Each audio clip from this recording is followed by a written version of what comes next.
Well, hello there, humans, hippies, earthlings, whoever you are, whatever you're doing, and if you're lucky enough indeed to be doing it too, it's me and that bloke over there.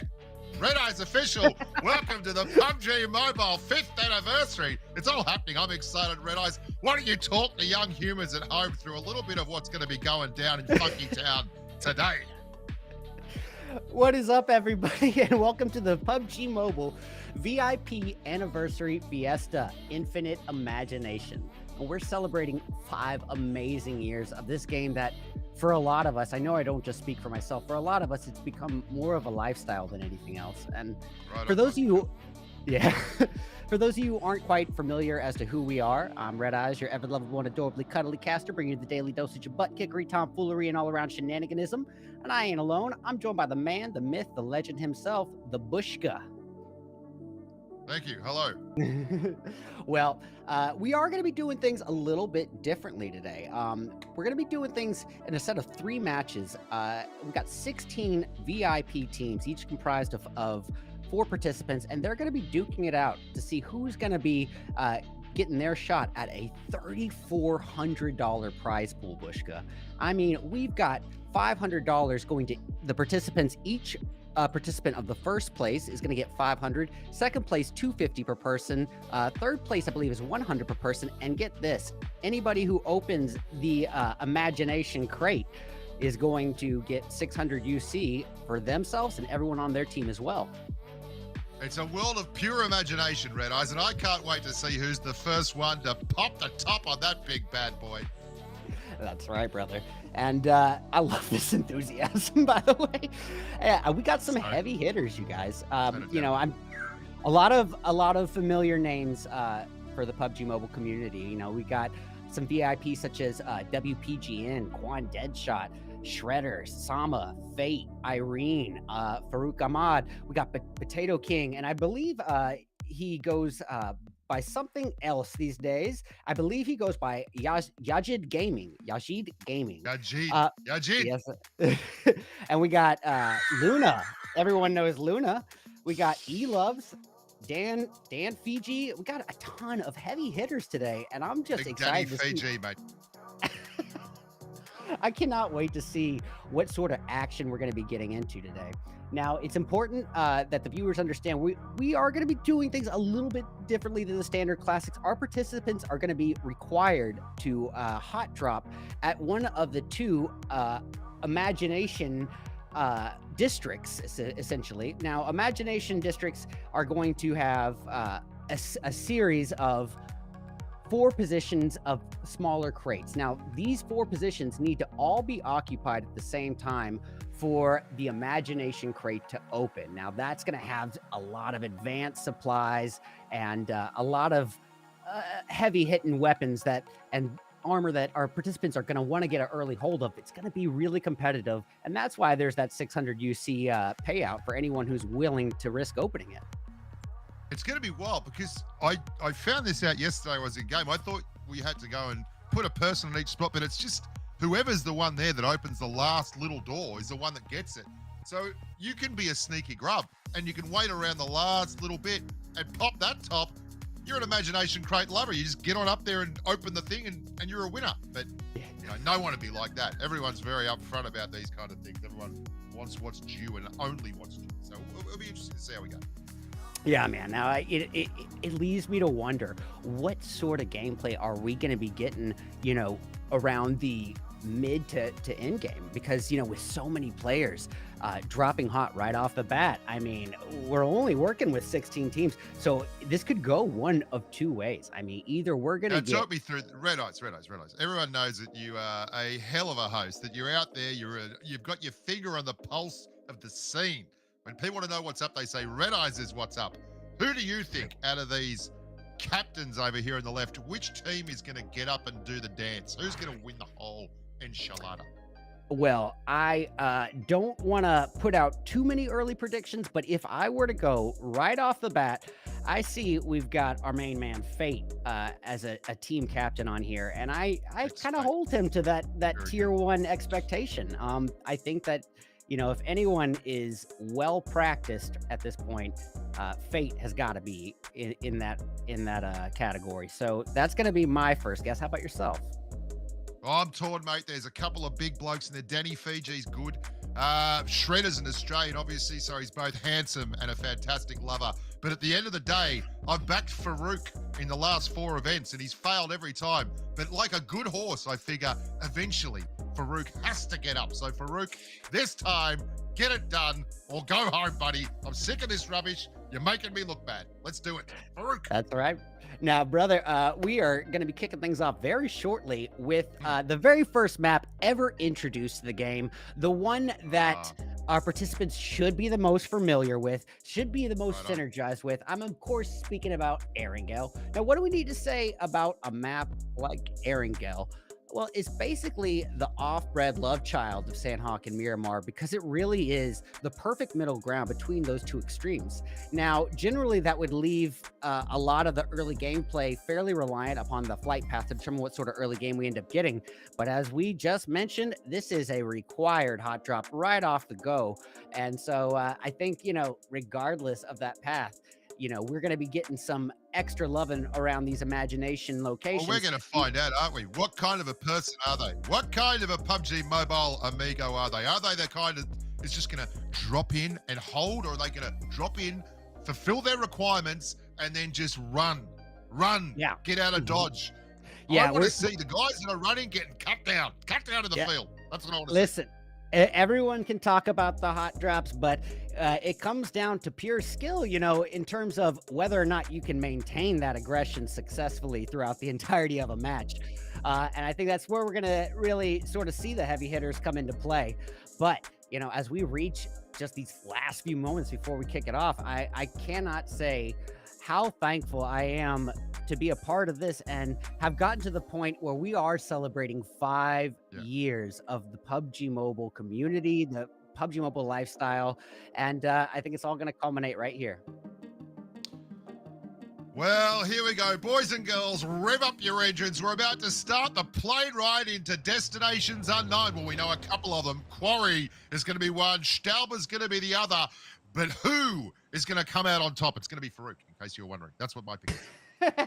I'm gonna push for Fate, but I'm also gonna leave a little bit of wiggle room to be surprised in this case here. But anywho, we are kicking things off, and how you can see it That's now. plain. Yeah, it's a nice little skin you got there, but not even the most opportunistic of flight paths. If this were a full map, in terms of everyone having dropped anywhere they wanted, but as we said, you know, this has got to be a hot drop. You have 2 locations to choose from, and that's it. So let's get due to the action. That flight path is almost irrelevant at that stage. And already, it's all about Quarry. That's right. All about Quarry. Already we're seeing some early jumpers. It looks to me like Reaper and his gang are jumping northbound to the right location, the right imagination district. And they're not going to be alone. It looks like they're joined by Sinai as well. I'm just interested here. WPGN, how do you get to this? Drop. How do you get to this kind of level and have an outfit that looks like that, WPGN? We're looking for unicorns. We're looking for rainbows. We're looking for flashy sequins. But what really matters here is when you hit the ground, what are your little feetsies going to do? Show me what you got, buddy. I mean, he can look casual while he's skydiving, but you can't look casual when you're fighting. And here we have it. WPGN and his gang already dropping alongside so many teams. And it's just an all-out bloodbath warfare from the get-go. Oh, he's got a volley. He's got a volley. He's got a volley. Goodness. He's absolutely put the gun amongst the pigeons. And yeah, he's got another one. WPGN dropped like a bad habit, and then no amount of time to even celebrate before his attacker is taken down. Saman with the newly buffed M249 securing a finish. All we can hear is bullets just raining down in a storm. If you've got a problem with strobe lights and quick flickering images, do not look at the kill feed because that thing's going faster than a locomotive. Saman, hold an angle, buddy. Don't come out. No one, absolutely no one is safe. Oh, and especially not against the likes of Quan Deadshot perched on the rooftop with that I love him. EM762 barrel just aimed in, waiting for Saman to give a sliver, a hint of his head. Fate with Right about another now, takedown on Quan's, Dashi. look where he is. Look where he is. He's right next to the little pad.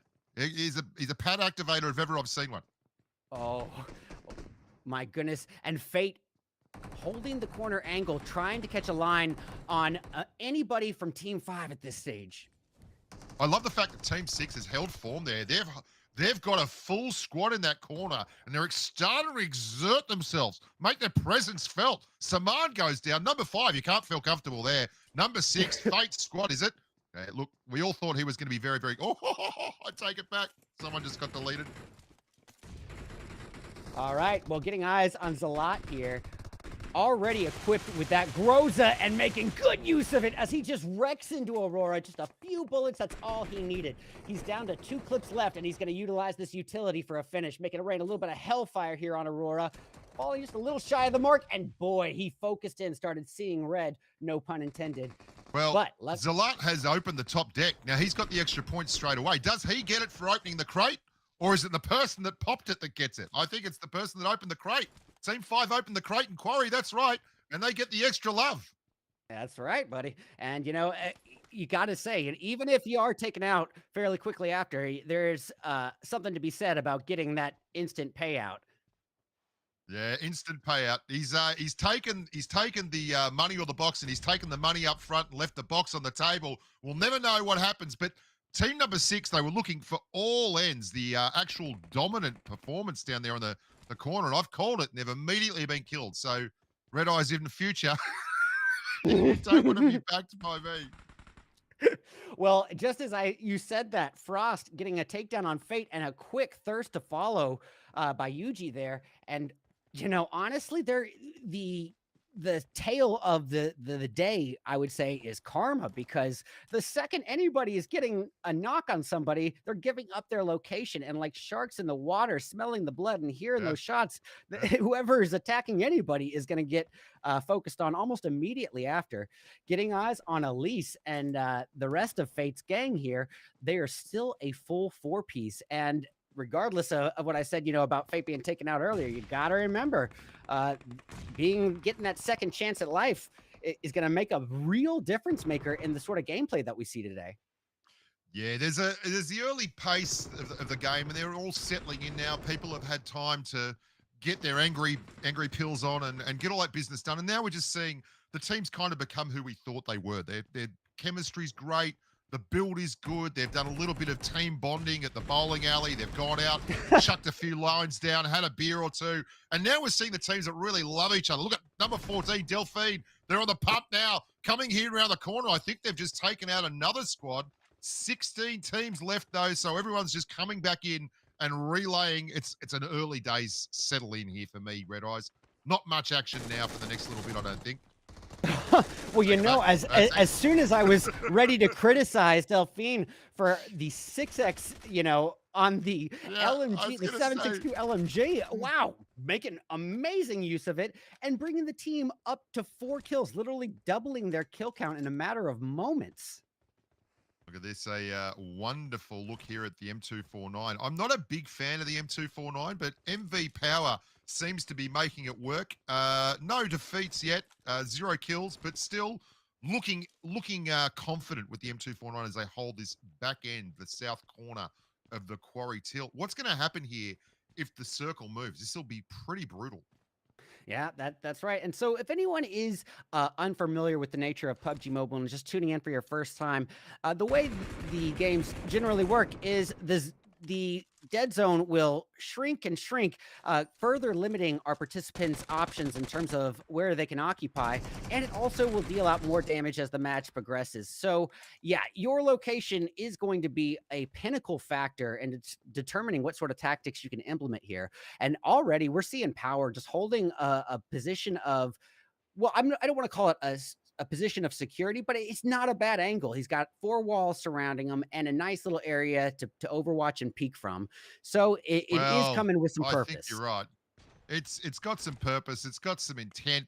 But my big problem here is there's like 25 other squads here with the same concept. and there's can only be a certain limited amount of railway when you're leaving this place. The tracks all go one direction. There's not a lot of vehicles. I am going to be very excited to see the Blue Zone make some MVP level decisions on these guys. That's right. And I say this quite often. And I don't care who you are, what tier you're playing in. You can be tier 3 open community, tier 2, or even a tier 1 pro. Nobody, and I mean nobody, has a higher KD than that blue zone, Bushka. Smack on, buddy. And I see Rolex in the chat there. G'day, Rolly. The king of lights out. Someone said bring back lights out. The original power bag squad. Why not? They just won that Galaxy thing. This looks like an absolute rip snorter of a game. Still 16 teams left, 62 remaining. I do love this, like Red Eyes, how this extra recoil, it does encourage this very aggressive gameplay early. Oh yeah, absolutely. And just the requiring them to draw pot here, this instant action. I mean, we were met with an onslaught of bullets right from the get-go. Yeah. And speaking of which, Gassan taken down from behind, trying to get to a position to cover, but it is all for naught as he is eliminated by Luna PUBG's amazing team there. Quickly switching Luna over. PUBG. Very dangerous. Very dangerous in the type. Woo! Speaking of dangerous, AJ making good use of his weaponry, getting some easy claps in the mix, and bringing the team up to 7 kills already.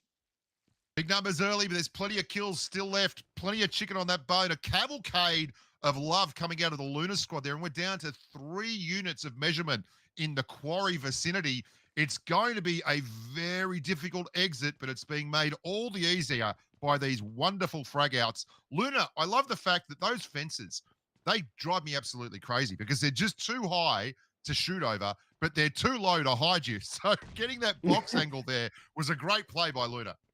Yeah, and I gotta agree with you, man. It does seem, that positioning and tactics here are gonna be a little bit more extemporaneous because our players aren't as familiar, with these imagination districts as they are with, say, classics. But that's what makes this so exciting. Even 5 years into this game, it still stays fresh. It still keeps us on our toes, and this is exactly what the edge of your seat was made for, Bushka. Yeah, right on, Donkey Kong. I do worry that my old fingers can't keep up with this because there is a lot going on there. Look, we're seeing an exit. The Western Shores, they're heading out here. This is squad number 11. Toxic's covering that though. We can see SK Toxic here, squad number 2. They've got an angle on the exit here, and everyone. Oh, Toxic going to the ground game. Yeah, Toxic laying low here. Just not trying to bring unnecessary attention to himself, but he does have the looming threat of Luna and her team just in front of him. Now, this He's got little no support. Yes, exactly. Now, here's the thing, this element of surprise could be a pinnacle factor here. He's got a lot of opportunities, but in doing so, he needs to be cautious because the second he shoots, the rest of Luna's team is going to be aware of his location, and it could be his undoing if he ends up firing, even if he does secure a knock and a thirst. No, he's a smart kid. Look at him, Toxic. He's moved back because he knows that the angles are coming from down below. Luna's hell of an angler and using this ridgeline here. So if anyone wants to come up and get stuck into him, obviously there's going to be the third party, the best kind of party. I spoke too soon. Absolutely drilled, and he's all alone on an island. There's no help coming for Toxic. And getting eyes on Invictus here, just perched ready and waiting with that AK-47, moving up alongside his teammate as a singular unit. Looks like they are going to be advancing on AJ, but AJ and his gang are actually the deli meat and a peanut butter and trouble sandwich between the likes of Invictus. No. The third party is fun when it's someone else. I'd rather be the fighting for hills, not holes kids up the top at number 11. There's squad number 11. That's a brilliant grenade. Get him in here. What a wonderful effort. That was a 2 birds, 1 stone scenario if there ever was one. AJ is down, leaving it reliant on Sark, Ace, and BP. And boy, Invictus just wrecking house here. This is here. for all the chocolate rations. Oh, no. Squad number 11 just using the hit point trades, trading everyone out, and looking every inch the winner here at the quarry. Well done, squad number 11, coming away with the, unless someone goes crazy and comes back. They are 250 meters outside the circle, so you'd think that they will be unchallenged for this, and they've only lost one member. That's right, man. I That was mean, a this pretty important team, member. you are right, yes. But at the same time, give credit to where credit is due. I mean, we got Luna, Bunny Senpai, Yuji, and Frost are just putting up one heck of a performance. I mean, look at this. We got Massive, 15 kills massive. between Bunny, Yuji, and Frost alone, and they're almost evenly distributed. That is really Yeah, impressive this work. the last one of these things, Luna went absolutely ham, but today it looks like Bunny Senpai and Co are going to have to carry the torch. I am super impressed that even without the spiritual leader of the whole hullabaloo, Luna PUBG, they're still up at 16 kills. That's a massive effort. Yeah. Well, we are going to briefly switch over to the Pachinki region where WPGN prepares for an altercation with Sanai, Abdullah, Jinx, and Schizophrenia of Team 16. And this is going to be interesting. We see WPGN utilizing a Mosin of all guns as he's advancing towards the opposition. Looks like he actually might be trying to pull a side flank to just reunite with his teammates. And understandably so. There's still plenty of time. We're only reaching the ending stages of stage 2 here. So you don't want to rule yourself out of the equation here too early on. It is understandable. I'm not a big fan of this. Caution. Not a big fan, Red Eyes, because the Mosin Nagant's more like the Mosin Nagant, but it doesn't have the reload speed, the damage of the Car 9 or even the M24. It used to be the in-betweener, but now it's very much at the back of the line. And with a 3X, I mean, WPGN, everyone knows about him, 7 foot tall and bulletproof. But I mean, Mr. Flip isn't in the lobby, so WPGN is obviously next up as the sexual Tyrannosaurus of the crew. But that's a 3X on a Mosin. I don't care who you are. You're not wiping squads with that thing. Well, hey, man, if you know anything about WPGN, you can never rule him out. He'll always keep you on your toes. Ooh. All righty. And we also see, it looks like Fate still in the mix and getting some takedowns off in the distance, adding to his kill count. Anyways, while we are still here, just looking at, let's get a look at the map here. And as you can see off in the distance, in the dead zone, we've got members of Reaper and his team preparing for an altercation with Fate in the dead zone. All the while, yeah, and it also gives a real opportunity here for Ahmad, Dada, Terror, and Ramiz of Team 8 to pull a gatekeep. And I'm a little bit nervous, if I'm honest. I'm a little bit nervous for Fate or Reaper's teams. Well, you can see that there is a help is on the way. There is an extraction coming up for squad number 8. They had a car, but this is the price you pay for going off piste, as they say in the skiing fraternity, heading all the way up to Stauber to fulfill your obligations of an Imagination Zone hot drop, and then the zone hard shifting southwest. And that's left a lot of people on the Foot Falcon struggling to breathe air that's not blue. I hope they can breathe underwater because it's going to get very ugly up there in the northeastern corner very, very quickly. Yeah. I was just speaking about how this game has always stayed fresh and kept us on our toes. Well, you bring up a great point about, I hope they can breathe from water. Well, they can't breathe from water, but if you are familiar with one of the more recent updates, they can swim while knocked, and they can now be revived in water. That is great. And yeah, that's so cool. It is, and it's crazy how one little minor change in the game, how much that can impact the nature of the game itself. Just usually, previously, if you were knocked while you were in the water, you're donezo. Well, talk about extra chances at life. Yeah. Look at the cars they've got up here. Squad number 17, they're not going to give it this. They're going to try and clear a couple of these vehicles. Squad number 10, they've got the whole convoy lined up there. This is another one of those walls you can't quite shoot over, but you can get knocked from. This is Kashav and his team facing off against the looming threat of Sology Gaming, Samantha, Morty, and Play Mr. 365. Now, did you see that? There's one bike between 4. This is where you find out who your real friends are. Oh, gosh. Sology making some good use of the 6X M4. And it looks like they already have a knock on one of Sidhu's teammates, but it does not seem like they're going to be able to acquire that thirst. Third party. Yep, Saloji now finds himself the deli meat of this peanut butter and trouble sandwich as they're taking bullets elsewhere from multiple teams. It's not just going to be Potato King in the gang.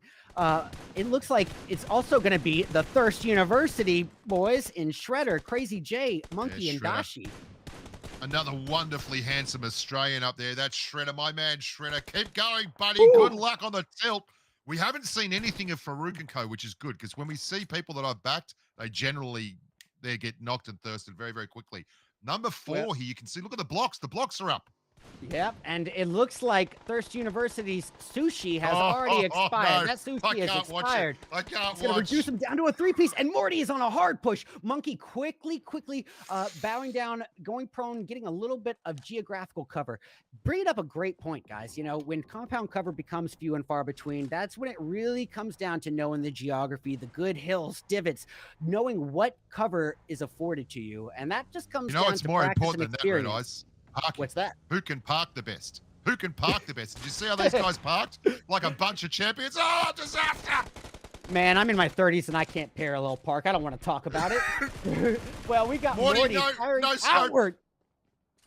He did deal quite a significant amount of damage there at the first, but not quite enough to finish the job. And as they say in the Vin Diesel scripture, it doesn't matter whether you win by an inch or a mile, winning's winning. And if you can't get that knock, it's almost like it never happened to begin with.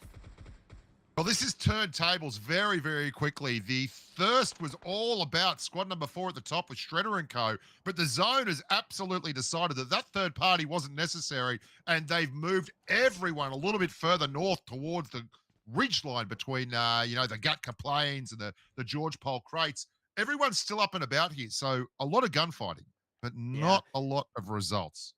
And, honestly, this is a bit to be expected, I would say, just given the nature of the size of the map, but alongside with the structure of this event itself, we can expect that early game absolute bloodbath warfare. Now, as these players are given that second chance at life, you can imagine them playing that a bit cautiously from that point until the end game. But as this zone shrinks and as we reach the later stages of this match, they're not going to have the option of laying low and letting the numbers dwindle. They are going to have to take on the fights that are brought to them. Well, it's the result, isn't it, of having this recoil card. You get the hot drop followed by a long period of cooldown, and then the last couple of circles are ever more sweaty. And look at this. I mean, everyone between a rock and a hard place here. That is a great grand, but there is absolutely, they've got to get a clear. Oh, bad times at Richmond High. Squad number 10 in all kinds of trouble. Boy, Mr. 365 keeping the pressure on multiple members of Kashav's team here with a nade to hold off one and then quick reaction time to retaliate and get a knock on the second member. This guy is on fire. We got Slow. This is not a fun compound. 53-round clip is not going to save you when you're burning like a bush here. Ooh, yeah, this is a bad compound. There's no cover. The third party's happening everywhere. These guys are getting flogged in the O. Oh, I told you. There's the third party. Squad number 14. They have absolutely no respect, Red Eyes. No respect whatsoever for that gunfight. I mean, literally, the moment you let that bullet leave the barrel of the gun, it was actually like they dropped at the exact same time. I don't know if I've ever seen that.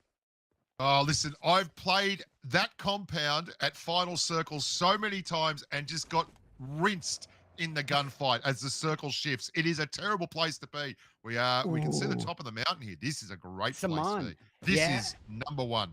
A little spray and pray tactic here as he cooks up a nade, throwing it through the smoke and giving it his best. Great molly. But Fantastic the molly. Little bit of hellfire here, making the threat just burn up. Now that is not quite enough. And Shredder and Co. Look at this. They're down the bottom of the mountain. Everyone's got to shift up here. That squad house is absolutely found money, but these guys are 200 meters outside the circle and a long way to travel, and no one is there yet. Yeah, honestly, it's going to be a battle for positioning and claiming the good real estate, as tends to be the nature of PUBG. But here we see, I mean, Yologi had to face that looming threat of Fate and his team before even attempting to rotate into the zone, and Shredder getting understandably knocked in so. the kill feed there. I think they're pushing that squad house now. The metal is meeting the road. You can see down south, everyone Ooh. is falling apart. And now we are about to see what sort of advantage this high ground is going to give Saman and his team, and whether or not they're going to really be able to utilize this Overwatch. And it does not seem to be the case, as Reaper Ace just wrecks into him, and once again, with no time to even celebrate, no time for a hooray, he is down and dropped like a bad habit in retaliation. Farouk's squad getting cleared in the kill feed there. Lovely work, though, from Samar and Co. They just hit point traded their way down the mountain there. They were outside the circle. They're back inside the circle now, I believe. Although, face it, Ramaz has just gone and thrown the best molly of the year. He's got a 4 or a 3 kill knock in the kill feed. That's number him. He is all on his Pat Malone over the side there, down to that little 3-house combo. It's really starting to heat up here, Red Eyes. Yeah, and we see Faria of Team 6, Samaz team, really facing a lot of pressure here. All the while, Monkey of Thirst Look Q, at the Monkey. final hope for the Look team. at Monkey. Monkey's Oh, gone. Mate, he's got no chance. I would put money on him right now. He's got no chance. Prove me wrong, Monkey. Show me what you're made of. hey, this is PUBG, man, and anything can happen in the drop of a hat here. But I gotta admit, Monkey firing from outside of the zone like that definitely complicated the situation a bit for him. But no time to waste. We got Team 5 here. This is gonna be Kurdo really implementing that high ground positioning very beautifully, just keeping the pressure on Fate. Elise. Elise has And got no friends behind or in front. Monkey's coming through. oh, yes, the Monkey has stricken, and Saman. now it's going to be down to Saman for his team and Monkey for Thirst University. Can he keep the dream alive for his team here? Desperately trying to rotate into zone in a smoking vehicle. That His is moments not are a good numbered. buggy. That's Boom. it. That's it. It's all over. Yeah, There's no way. that's when a buggy turns into a dynamite stick. And here we have it, Beautiful guys, down to work. our final two teams, and boom goes the dynamite. All too literally, that is a wrap. And you've got to give it up to Kurdo, Gasan, Zalat, and Sama of Team 5. What a beautiful victory there, as they seal first place with, count them up, 17 kills between 3 players, Bushka. Well, they absolutely did the best job rotating of anyone in that lobby, because they went to the high ground. And boys and girls at home, if you're ever in doubt as to which rotational aspect you want to pick the one that's high. It's much easier coming down a mountain than going up it. And the way they traded through Dr. Ace and Co. was a lesson, an absolute lesson in getting into a circle. They just traded knocks until Dr. Ace and Co. ran out of people, went down the hill, got in, and dominated from there. Wonderful stuff. I gotta say, I 100% agree with everything that you just said, and I gotta give it up. I don't want to toot my own horn here for predicting fate, but they, while they did finish in second, they were consistently on the aggressive end the entirety of that match. I mean, out there actively searching for the altercations, and I think they did so beautifully. They had quite a few kills between each of their players, and a really pretty consistent performance, all things considered. And Yeah, very, very nice. that's right, brother. And I mean, this is just that was just match one. We still have 2 more rounds of action, mayhem, and strategy to get into. So while this was just the tip of the iceberg, now our participants have got a little bit of familiarity with the flow of and the structure of how this event is going to go. They know now that when they are starting off the match, there's no time for joking around. You're coming in guns That's right. ablazing, or you are out of there. Well, I think what we've really got now is a little bit of skin in the game, as they say in the sporting parlance. They have a few negative aspects now. I mean, I'd be very upset if I had been cleared coming out from Samar and Co. Luna's little knockout at Quarry, big hits. I mean, you come out of Quarry with 16 kills. That's impressive. Everyone knows They've got a big feel for how it's going. And we're going to have a look at some replays now and just, check out what's going down in Funky Town. Talk us through this first one here, Red Eyes. All right, brother. Let's get into it. So here we see it. We got Delphin here coming in with that 6X.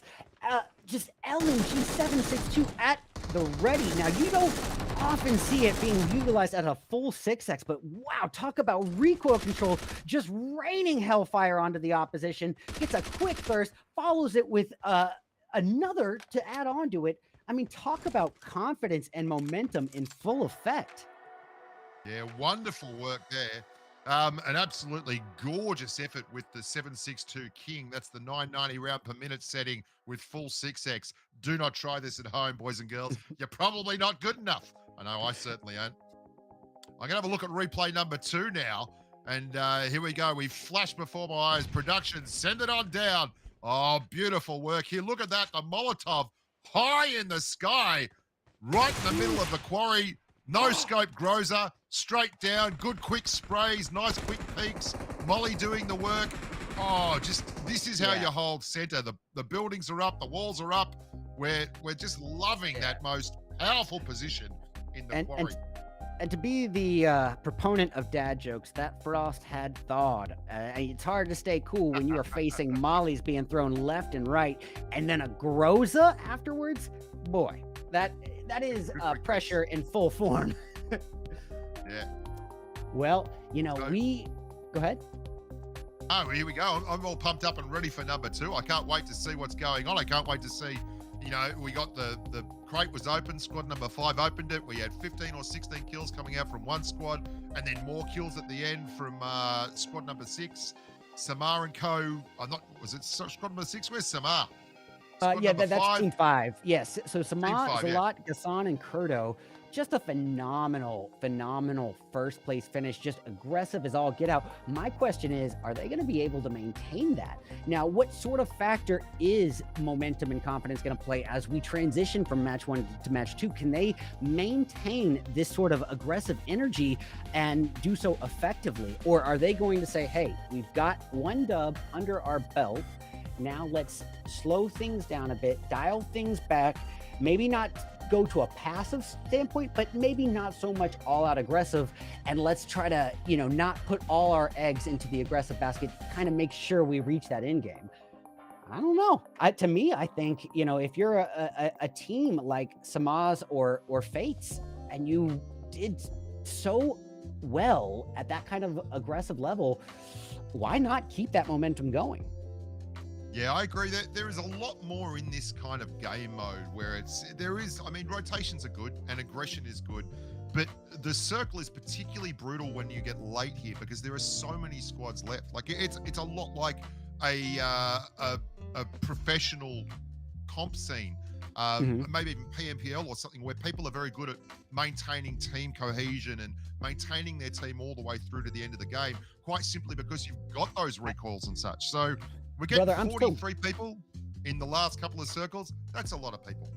Oh, you're right. That is a huge percentage, and it's definitely a break from the norm, and something that should be emphasized 100%. Now, whether or not match 2 is going to be a remnant of the first one, yet to be seen. Now we see a lot of room for improvement, but I'm so glad that you brought up the PMPL because, guys, we are going to be working with the new official scoring structure, where these eliminations are going to be placing a higher emphasis than just placement altogether. So that means as we reach, this 5th year of the competitive PUBG Mobile esports scene, we're due for some more aggressive gameplay. We're going to see a shift towards these confrontations and a little bit of a diversion from the norm that we've known up until now, which is, to let the numbers dwindle, to make sure you've secured that placement before going on. Well, there's no way around it. You can't do that anymore. You just can't. There's too many people. There's too many forced engagements. We saw the third parties at that very open compound just below the squad house at G-Pole. And that circle had gone to the squad house outside G-Pole, then Shredder and Co. would have been in an absolute mayor's office, driver's seat, middle of the fairway, happy days, chipping in. But Circle's a fickle mistress. If you rely on her, you're going to be in real trouble. Be proactive. Well, ladies and gentlemen, there is no time to waste. We are getting right back into the action. This is match 2 of 3. This is match 2 of 3 at this point, ladies and gentlemen, of the PUBG Mobile VIP Anniversary Fiesta Infinite Imagination. Let's get it. Yeah, here we go. We've got another big hot drop here. This is going to be an exciting few moments. I hope your graphics cards are up for this one because there will be mayhem and panic on the hot drop. Every weapon will be utilized. People are going to be running around screaming. People will be on fire. It's going to be an exciting time for all. Not so much for the guys on the ground, but good for us. Yep. And just to remind anyone or if anyone's just now tuning in, these participants, as a break from the standard norm of classics, they are required to hot drop at one of the Imagination Plazas. And guys, these Imagination Plazas are only 110 by 110 meters. There's only 2 locations on the entire map. So you have very little wiggle room to move around, and you're dropping alongside just a concert venue, an audience that's just, you are shoulder to shoulder with your opponent. It's an instant party. There's no way around it. This is the instant party. Just add water and get absolutely wrecked. That's what we're looking at here. And we saw last game that they kind of split evenly. Some people went for the long drive. If you're looking at the mini map in the top right-hand corner now, all you can see is just an absolute festival of parachutes. And that's how it should be. And boy, we actually have a vehicle knock already before Thirst University even puts their feet on the ground. People are dropping like flies. I mean, players are becoming raindrops in this bloodbath storm. Just lie down. Look at it. I mean, you can see the loot going everywhere. Someone's already triggered one of these stations. They're going straight for the high point score crate in the middle. Oh my gosh, AJ with a takedown on Frost. The Frost is thawed. Fate wasting no time with the newly buffed DP28 before being taken down in retaliation. Potato Live by the knock, die by the knock. Elov's dropping to an S18. We got Samantha going down to a barrel. Marty going down to the UMP. I mean, Red Eyes, you can't even begin to call it because it's just as soon as you start talking about it, they get knocked. Toxic doesn't have anything but hopes and dreams. As soon as I want to give flowers to someone getting a knock, that person is already off of the playing field and being respawned. Look at this. The SKS is living king. up to his name. He's got no bullets left. He's got hey, no man, bullets sometimes left. all you need is an SKS and a dream. Bullets can come later. That's all he's got. That's all he's got. Doesn't have a lot of choices. Well, Toxic's throwing a preemptive molly into the smoke here, just hoping for a finish, giving it his best guess. Here he goes. He's got 30 rounds. He's back in the game. Come on, Toxic. Show us what's what, buddy. Oh, thirsty now. Hydrate up. Run, run, run, run, run. Oh, why run when you can do that? Well, Ace takes a bullet to the face, and Toxic, even without the extended mag on that SKS, is able to single tap his way to victory right there and then. This could be the new Cappy Gaming, mate. The tap king move over. It's SKX Toxic. He's got 1 round at the moment in the UMP. Toxic, reload. Reload, buddy. Reload. Right. Good work. Now, you got to... Oh, my goodness. All for naught. Just falling and barreling to the ground at the result of that utility, a nade being cooked up so perfectly, Martha Stewart couldn't have cooked it up as good. And nicely right, that was done. Wonderful work. Oh, man. Well, Fate getting his second chance at life. Look at this. They already are sitting on 5 kills to their name. Yeah, look, it's a desperate battle between resources and risk. Everyone wants to get a gun. People need helmets. But if you stand up, oh, look, this is Stauber. There's a lot fewer people here. This may be the smart play. Delphine and team number 14, they are actually looking like they are a chance of picking up the extra points on the Stauber crate. 17 are going across there now. All they've got to do is activate, I think, 1 more of those. You can see on the right side of your screen. That's unactivated. And the middle crate's going to pop. That's right, ladies and gentlemen. And just a reminder, as that graphic said, 600 UC will be rewarded to each member of the team that opens that imagination crate. Well, Delphine trying to make it rain a little bit of a hellfire there, actually taken down instead from behind, focusing a little too much on Samantha and facing the consequences quickly. Now, this is an altercation between the likes of Reaper, Delphin, Moise, and Wisha and their opponents in, I believe, Team 17, which is going to be Saloji, Samantha, Morty, and player Mr. 365. We saw Yeah, we're crossing back 365. to Quarry though. It's happening everywhere, and I think the problem with this is there's still 59 people left alive, and it's not getting any easier. Uh, I don't know. There's Boy. a lot of third partying going on. Everyone wants that extra crate points. I think squad number 5 probably got those a little easy at the start, and people are like, I can get that. Look at this. Here we go. This is the crate points. This is right here. Well, Squad number 14, Moisey. Moisey scoping in with that It's not open newly yet, buffed. buddy. Not open yet. Not open yet. He's waiting for the new iPhone to drop. No, not open yet, mate. Get back in the queue. And Moisey now, just to point out, the DP28 is, as well as the M249, two LMGs that received a recent buff, and this is, I believe, a faster firing rate along with more damage. Bushka. Well, they And let's didn't see if it increase the works. firing rate. They All made right. it very, very good in CQC, though. The hip fire on the DP now is the best of any of the LMGs. It's really impressive. We got a prominent member of the PUBG Mobile community here, Illest MJ herself, getting the revive on her fallen teammate from a position where they don't seem to be getting too much attention here. They're going to have to lay low while their teammate heals up. All the while, Aurora... Hello. Aurora's just missed him. Aurora just went for a walk on top of their heads. Oh, my God. Well, Fairy strikes, and that is going to be a tough blow for Irene Shell, Donut Choppers, NRI, and Killshot. Gabby already looking from the ground here. She's been knocked, just hoping that her teammates are going to be able to secure a revive. All the while, Aurora looks to be advancing on her knock. And boom, yep, that is Killshot getting kill-shotted right there and then. Well, Killshot's in an interesting position there because these will actually give you, obviously, how many players are left in the area. So it fluctuates. It goes up and down. But Killshot's on the outskirts, and it doesn't count you. And Killshot's teammate is coming back in there. So Aurora might need to be a little bit careful here because, well, Case in that point. too. That Well, too. And a great thing to note is that we just got to see that trampoline being utilized there, or at least placed. Now, this is a new feature. You can get these from crates. You can get them off the ground. But what they do is obvious. You know, you run over it, you bounce into the air, get that high ground. And this is a brand new feature also brought in alongside the dual purpose cannon. And if anyone hasn't been familiarized with that, you can launch objects or yourself through it.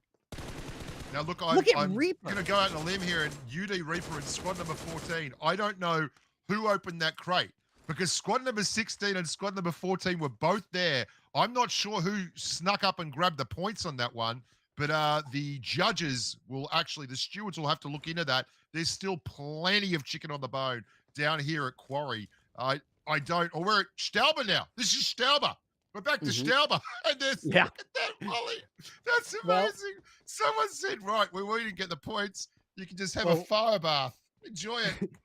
Reaper knows that his moments are limited here. He's got a very brief window to try to secure this revive and now provide the cover fire before this looming on-pushing threat of, I believe that was Team 16. Yes, it was. That's gonna be Saloji, Samantha, Morty, and Mr. 365 approach the altercation. We see Abdullah cooking up a nade right then and there. Yeah, Oh, pardon me. That was I've never not seen so Abdullah, many Jinx, throwables. and Skits. Have you noticed, like, there's just more throwables? There are more throwables at these parks than I've ever seen in my life. There Well- are grenades, mollies. It's an endless supply. Yeah, and honestly, it does make sense to me, though. Yeah, I sort of it's great. expected that. Yeah, and honestly, nothing is more satisfying than a nade knock, in my opinion. That is the pinnacle of dopamine and serotonin released in PUBG Mobile. Is that feeling when you get a knock, or even better, multiple knocks with a nade. Nothing like a nade knock to get the heart started and the knees trembling. Aurora has been featuring heavily on the feed today, and you can see there the team, X-Fate, no introduction required for X-Fate, an absolute monster of rock and roll. But overall, the team's also starting to pull the weight. We've got 12, 14 kills total. That's a lot of eliminations coming out of Quarry. We saw 16 for Luna's squad, but Luna came out of here minus the spiritual leader, Luna. Squad number 6 have come out of here, and they are fully intact and ready to party. Yeah, and I just to put a little bit of reference and perspective on it, this is Fate's team who came in second in round 1 with 16 kills to their name. Here they are, not even finished with stage 1 of match 2, and they've already got 14 elims under their belt. These guys it's like are a guaranteed 20 bob. Guaranteed 20 bob. You heard it here. Guaranteed 20 bob. Well, here we go. Woo! Utilizing that 53 round clip, that Bison. Well, it's not going to be enough. 53 bullets ain't going to be enough to stop you from getting knocked right there. Great trades again. Great trades again. Love it. Love it. Love teams just trading their way out of trouble there. It's a good squad. Quan Deadshot, he's taking his game to the tunnels. That's right, man. He's it's a storm of bullets. It's a big storm problem of bullets. here. You gotta see The big problem here is if they park a car in the entrance to that little area, Quan Deadshot can't leave. And they're going to get stuck down here. I would put a buggy in the area, blow it up right at the entrance, and then just walk away. They're done. Well, if you did that, then Toxic would have to sacrifice his name to you. Well, Saman, already they're going to do it. Here they go. 3 kills. No, they're not. I think they Why are. are they going to do this? They've got to do this. Come on, just park a buggy there, and they're done.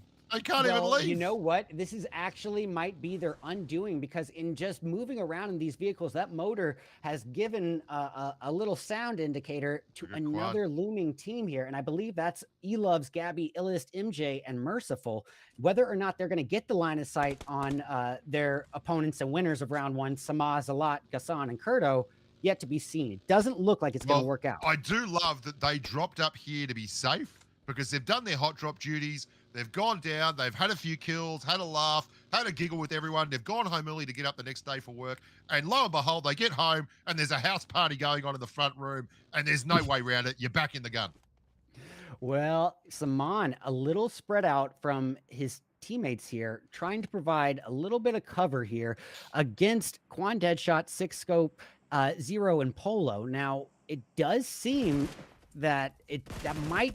Forgive me if I'm... Oh, my goodness.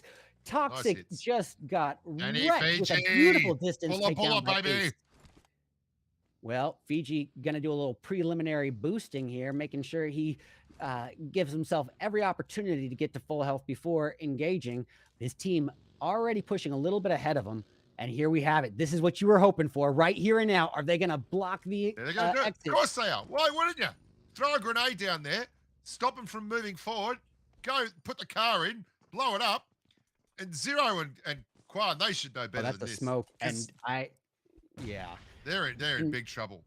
They're gonna swim down this tunnel of smokes and try to catch the opponent unawares. But you're right though. That buggy option is just tempting as all get out. Saman is able to get to the exit. You're 1,000 meters from the circle. There's another squad, and you're going to try and get the kills here. Just go and win the game. Just go and win the game. Man, you're bringing up a great point. I mean, this is a marathon, not a sprint. You got to think long haul, long term here. But Zero kind of just stuck in between a rock and a hard place, cornered here, all things considered, just trying to hold off the opposition that he thinks is there.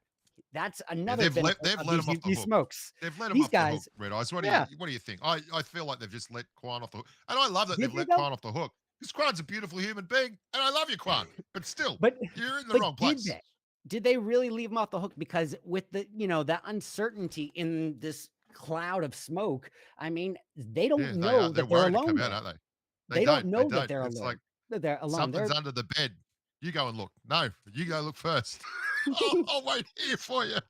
You go, Quan. Nose goes. You're spot on, mate. He loves on the foot foul. The girls are running. Yeah. Illest MJ, good to see you.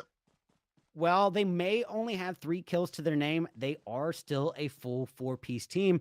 And Bushka, you know this as well as I do. You cannot put enough emphasis on being a full 4-piece come in game. Yeah, come in game when you got to trade your way out of the trouble and you need the revives and everything. Just being a four to the floor is a lot better. You need that extra cylinder just to get you revving and rumbling. This is a funny little compound here. Just a nice, easy trash loot for Danny Fiji and the co. Rolling up towards Potato Hill. I like this mid-map. Couple of compounds, couple of UAZs. Everyone's looking good, feeling great. Bit of face slapping in the dressing room beforehand. I love how these guys work.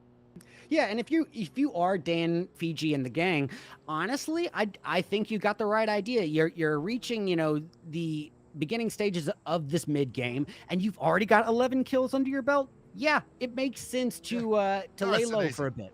Yep. Give yourself a breather, recalibrate, make sure you get your resources replenished, and then prepare yourself for what's going to be a absolute onslaught of an end game. Well, we've got 3 members here, only 3 members for Luna's team. I don't know. We've lost 1 member of Luna's team.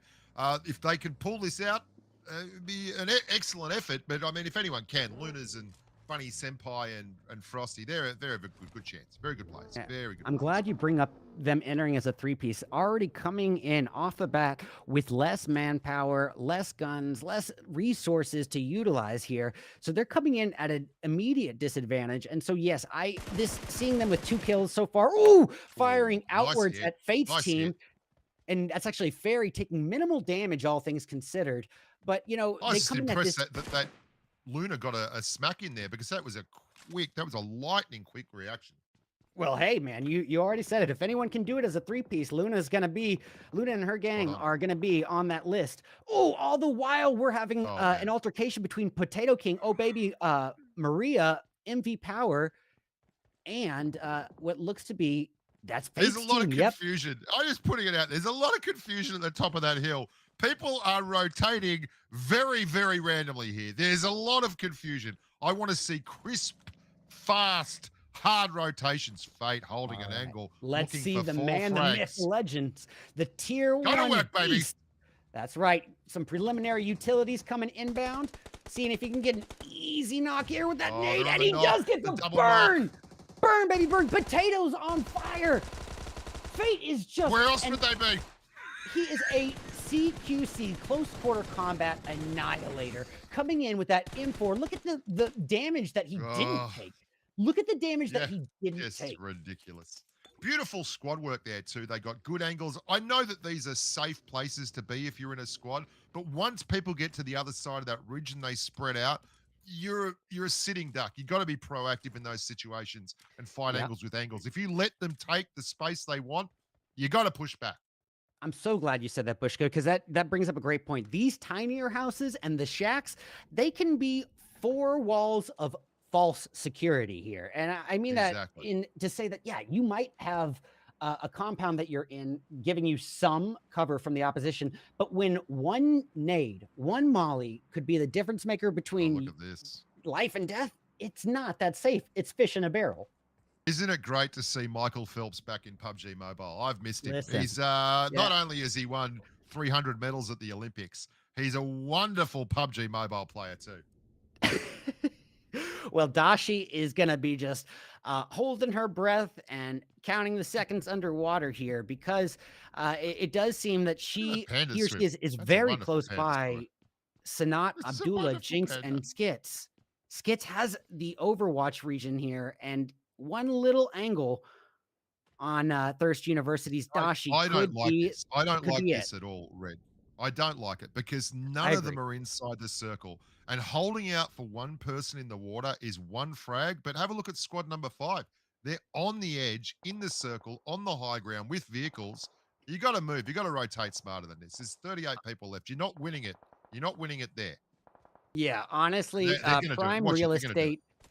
Prime real estate is an important factor, especially come in-game. And the fact that we've got Samaz, Alat, Gassan, and Kurdo getting this high ground with some security here in the shape of these ruins, on top of the ability to overwatch in a 360 degrees all around them, it makes them a very formidable threat here. Yeah, the tower at Ruins is absolutely remains one of the premier positions of power in PUBG Mobile as Tadashi, aka Michael Phelps, takes another deep lungful and goes under diving for oysters again. There's an AMR in the airdrop. That's lovely, Tadashi. I don't know that you should be there. Well, Oh, squad I, number I gotta 16. They agree. are It rotating. does. I gotta agree. You know, Thirst University playing the slow game right at the moment. But look here, we got Gassan just raining the bullets onto This the is ugly. opposition on Eloves' team. And will they? Yep, that is a knocks on her. Eloves herself taken down by Gassan right there. And then all the while, Shredder of Thirst University and Crazy J being taken down for Team 4. So we just lost a whole squad. There was 38 people on the board a minute ago, and I would suggest that that number is going to get a lot shorter very, very quickly as Ruins becomes the absolute mecca of disaster. This is a horrible circle if you're trying to rotate in. A lot of open ground, a lot of high spots you can be sniped from. This isn't fun. Well, Go to the ground game. how fitting that you know, to go to Ruins where your dreams can get ruined by Gassan in the game. We're down at 25. Look This at this. rotation Already, isn't done yet either. oh boy, well now Saman in putting out those bullets 24. into the air, he puts his location up like a homing beam for members of Team 16, Sanat, Abdullah, Jinx, and Skits. And no time to waste because they also have Dan Fiji's group here to focus on. It is multiple threats simultaneously. And Stark going to try to get a lucky nade here, just going off a sound alone, falling a bit short of the mark. Squad number 13 were much better last game. They made it a little bit further to the top of the ridgeline, and they did get cleared by Saman and Co. So even though this is the last member of squad number 13, there are some real revenge connotations to this there one. we If see it. Oh, I love it. Dual purpose Great work, cannon. X-Fate. This is a god spot. Boy, Absolutely Fate, insane. yes. Stay up, buddy. No. I don't greedy. care if he's Super eliminated greedy. right now. If he's eliminated right now, that is 9 kills and a minimum of 11 knocks to Fate alone. I'm not talking about his team. I'm talking about him himself. The team has 18 kills already under their belt. Well, no time to waste here. Sidhu, I believe he goes by Zakashab. Well, there was a team in each house.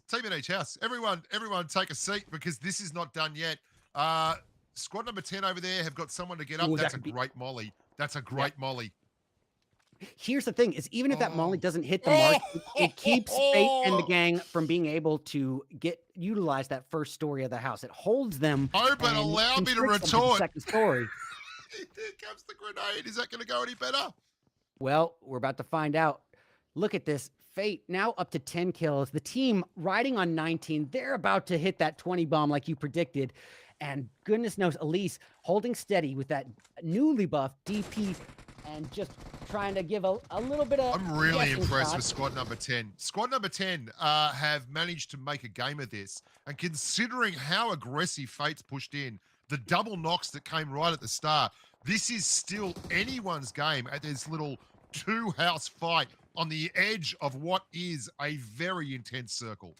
Yeah, big push, 100%. big push. They're going to But trade up. I'm glad you bring up Fate's team in that light. Not only have they been aggressive, but I think what a lot of it is confidence, momentum, and just comfort and synergy with their teammates because they're clearly feeling themselves right now. They're going around actively seeking the fights. They don't need the downtime. They're out there actively searching for the fights, and it's paying off beautifully. This is the best bit of real estate on the entire map right now. Everyone that was fighting down at Ruins was fighting for nothing because the circle has shifted north and Fates and Co. I love this angle. Look at this. Squad number 6 going out long and hard and making an absolute nightmare. If they hold an angle on the flank as well as holding these two houses, they are going to reap the rest of this lobby. I'm so glad you brought that up because Fate's team implementing what for a brief moment there, it almost looked like they were going to utilize. They got good intelligence on that. Of course, man. We're going to utilize it. Almost looked like a term I called the boa strat, and that's either a 2-2 split, a 3-1 split, or a 1-1-1 split surrounding your opponent and constricting. Now that is a tough tactic to pull off, and you know, if anyone is gonna give it a go, I would expect it from Fate and his team. We're about But to find out who the circle loves here, Red. Buckle up. This is going to be interesting. if Fate, you know, add got it icing again. onto the cake, got it again. Luna with a great knock on Aurora. Aurora Beautiful, did beautiful. cleverly shroud herself in a cloud of smoke before even engaging there, and that might be her saving grace. Luna, taking a lot of retaliatory fire, reduced down to a fourth of her health, is able to heal up. Good risk, good reward. And they've got both the healing smokes and the walls out. We're seeing the whole gamut. Oh, X-Fate, look at this. The ramp is up. I want to be an architect, he says. I'm sick of a professional PUBG mobile career. I want to build houses. Up you Well, go, baby. we all remember the infamous runic mode and the ice walls that came with it. We missed it, and guess what, ladies and gentlemen? Something similar has been greeted with us for this 5th anniversary. We've got these blocks now. They come in 3 shapes. You can use them as an elevator, you can use them as a bridge, or you can use it just standard as a wall to get cover behind. But boy, oh But boy. the problem here, big problem, is that everyone is fighting to get into the circle, and Fates and Co., they're just holding an angle. So they don't have to do anything here.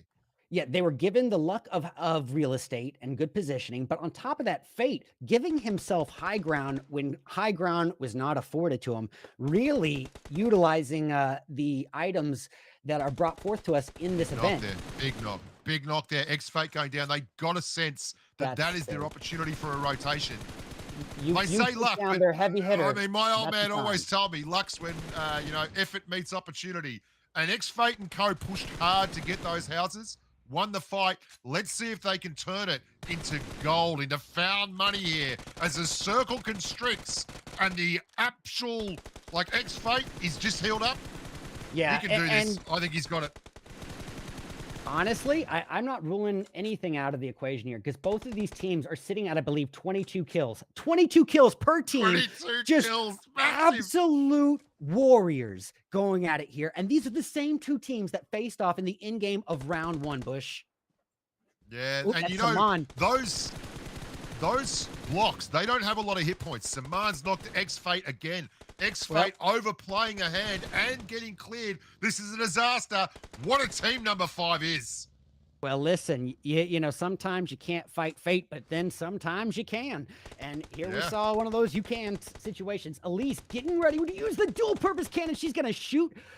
I want it. I want it to work. Make it work, Elise. Oh, come on. Press the button. Tease. And look, no, Gassan coming in with the side angle. I'm impressed. I am so impressed. They had everything against them. Hey man, lightning strikes twice. Lightning strikes twice. And when it strikes twice, it ain't a coincidence. That is 2 dubs back to back. And doing so this time with, count them up, 25 kills. Ladies and gentlemen, for a bit of perspective, I believe we only started off with 16 teams. That's 64 players. You know, that is just all out bloodbath warfare. 12 eliminations. 12 eliminations for Hassan. That's a lot of kills. I mean, that's a lot of kills. Yeah. 12 kills in a 64 player lobby. Yeah. And you know what? There is something to be said about consistency's sake here. You know, Fate and his gang absolutely running head to head with Sama and his team. I mean, they were both dead even at 22 kills per team when they took on that in-game altercation. Well, okay, we're going to have a look at a replay here. Red Eyes, you want to talk us through the first one? Oh, sure, man. Well, here we see it. Reaper holding that high ground, securing the knock on Samantha before quickly reprioritizing his position and noticing that there's an enemy couple feet away. Easy claps from there, and now feeling that confidence factor, able to get that 3rd one as well, and just putting a lot of pressure on Sinai. But that's let's have a look at another one of these ones here, Red. Go on, bring it on, baby. Well, this is X-Fate showing the absolute brilliance of CQC. This is tier 1 scrims, as Red was saying, and applying pressure from all sides. You can't see the rest of the team, but it's like the Cowboys and their kin pouring in across the fields. Absolutely brilliant work there. Yeah, Yeah, man. Honestly, that's the kind of match two that I would expect after that absolutely action-packed cluster bomb in match one. I expected our participants to take what they learned from match one, come in a little bit more comfortable, a little bit more ready, a little bit more predictable in terms of what's going to happen at the end, at the beginning game, and what's going to happen at the end game. And you know what? We saw it. I mean, the kill rise from match one to match two almost doubled. I mean, we saw 23 to 24 kills there at the end before the 15 kill game that they had in round one. I mean, this is just, 14 kill game that they had in round one. I mean, these players, not only are they just showing what 5 years of practice in the comp scene will do, but boy, they are just ramping it up the more confident they get. And who's to say what the limit is? I mean, you don't usually see 25 kill games in classics. It's a lot of. This is different. But I think the rest of the lobby has to be a little bit worried now, because the first game, squad number 6, they rotated very, very well. They got the prime position and they dictated terms from there. But this game, squad number 6 were well outside the circle. They were surrounded on all sides and they cut a swathe through the ruins area, rotating up towards those houses where Fate and Co had it laid out on a silver platter. All they really had to do was hold serve and wait for everyone else to fall apart. And squad number 6, they did it from the front the first game, but they did it from the tough yards. They did it from the weeds this game. I'd be very worried if I was the rest of the lobby here going into game number 3. I mean, you know, you want to talk about worried? I would be worried if I was Sama and the team that had both of these dubs in round one to get both of those victories, but be trailing by the same team who's done so well in terms of eliminations. I mean, so yes, you've got 2 dubs out of 3 matches, but you can't let that false sense of comfort get to your head, because fate is at your heels. All right, I think we're going to go to a commercial break now. We're going to see some of the finest content creators and PUBG Mobile partners that you can find in the game. Roll it, baby. Hey, what's up, guys? My name is Farooq Ahmed. Happy 5th anniversary PUBG Mobile and team and every single one of you.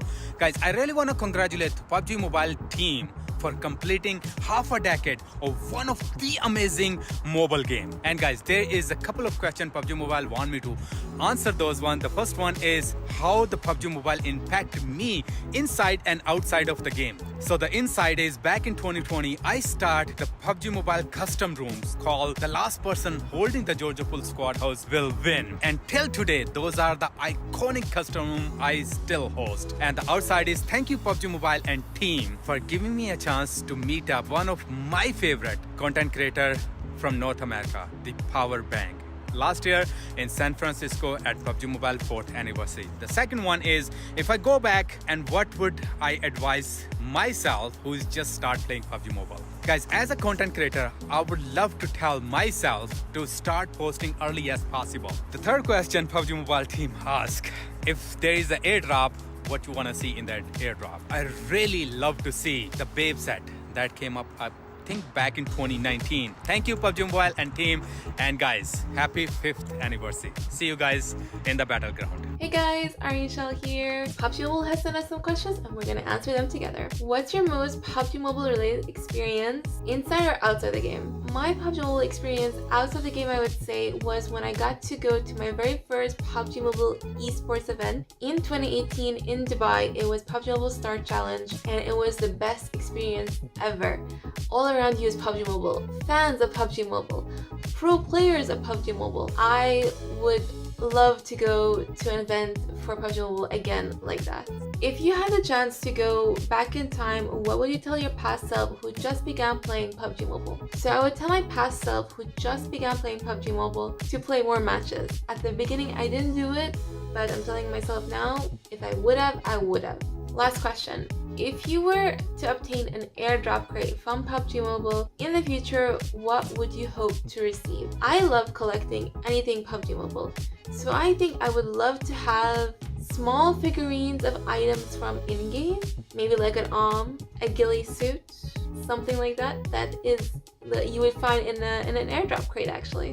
What's your most PUBG Mobile related experience inside or outside of the game? One of the funniest memories for me actually is when I first started playing the game, I came outside from work, heard an airplane, and I looked up for the airdrop. Swear on everything, looked right for that airdrop. And I know you guys have done it too.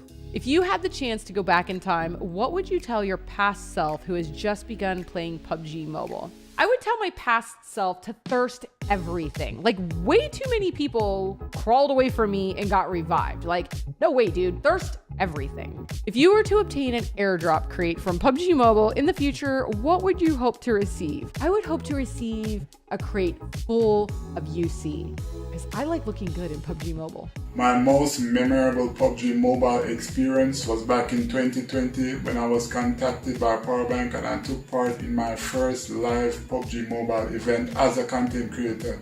Since then, the game have impacted my life massively. If I were to go back in time, I would tell myself who has just begun playing PUBG Mobile to set the layout, make a lot of content, and for sure, use gyroscope. If I were to obtain an airdrop crate from PUBG Mobile in the future, I'll want to receive the Babe set.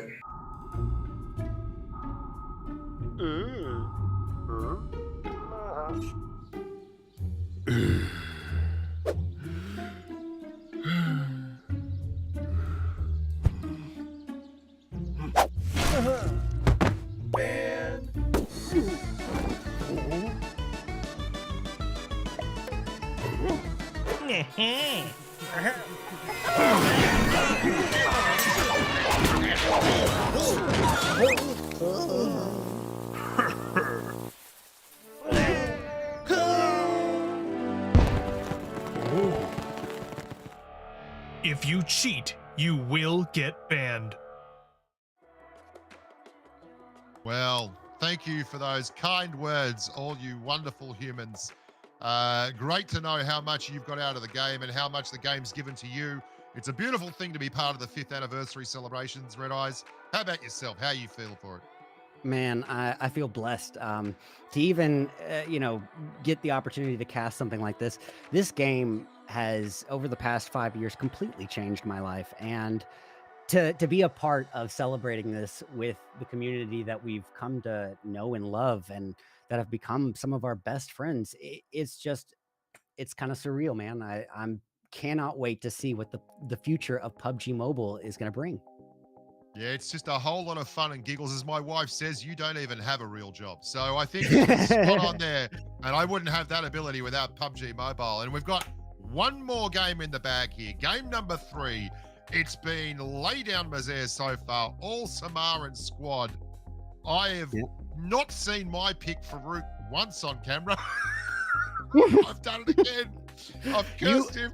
I was about to say, there is something to be said about the infamous caster curse. And, for those of you who know me, I do cast quite a few events. And anytime that I give flowers to a team or a player, you can just bet your bottom dollar that they are doomed from that point. Yeah, Farouk's probably going to send me not so much flowers as a tersely worded message on Discord. Hey, Bushka, how about you stop backing this horse and go and find someone else to send to the bottom of Davy Jones's locker? Well, ladies and gentlemen, this is the 3rd and the final round of the PUBG Mobile 5th anniversary Imagination event. I mean, we've got only just 30 minutes at best separating us between now and who's going to take home that gold medal first place. $2,000 to first place. I mean, $500 per person. That is going to be some beautiful spending change in your pocket. It's going to be a good time for all the family. That's a whole lot of dinners out.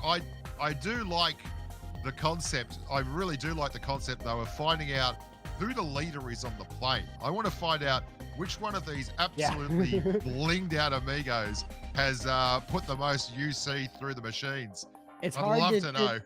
It's hard to believe that the plane's staying in the air because it's just loaded with nothing but whales. What about it be on Farouk? Farouk could win. That's what he'd win. Yeah, He and probably I'm would too. curious, what's going to happen as we enter this final round right now. Can Zalat, Gassan, Saman, and Kurto maintain this victory that they seem to be holding over everyone, or are Fate and his team right at the heels of Zalat and the gang? Are they going to be able to become kings of the hill? And I don't even want to rule out Lunas and Frost in the gang because they've been doing phenomenally. And they had that third place finish with 6 kills last match. Anything is still possible. Oh, I feel rough for Luna because they did lose a squad member. I don't know if we've replaced the 4th member of that squad, but it's like replacing, a wheel on the car. You can't. Luna's a finely balanced machine. That's Well, 4 people moving in sync with one purpose and was one about to say, goal, and having a wheel off doesn't work. they must be a 3-seater here because those 3 wheels are rolling just fine. They got a bronze medal third place They're going finish round 2. downhill. Well, They're going downhill with the clutch out. we're about to find out, man. I mean, this is where all that talk becomes secondary here. This is where you back it up with action. It all comes down to this final match. Who wants it the most? Who is going to be the victor of the PUBG Mobile 5th anniversary VIP Imagination Fiesta? This Let's is find out. a brutal, brutal flight path because it is so south that I don't think anyone else in the plane can really get north to Stahlbar. Farouk and Co, you can see them here. I feel like they've taken pity on them for the caster's curse, but this is going to be the busiest quarry drop we've had. I believe we're going to have just about the entire lobby trying to land on a postage stamp down here in the southwestern corner of Erangel. Yeah, man. If there's anything that's predictable in PUBG Mobile, it's unpredictability. And that flight path is a factor of luck or the lack thereof because, boy, oh boy. It's a long way out.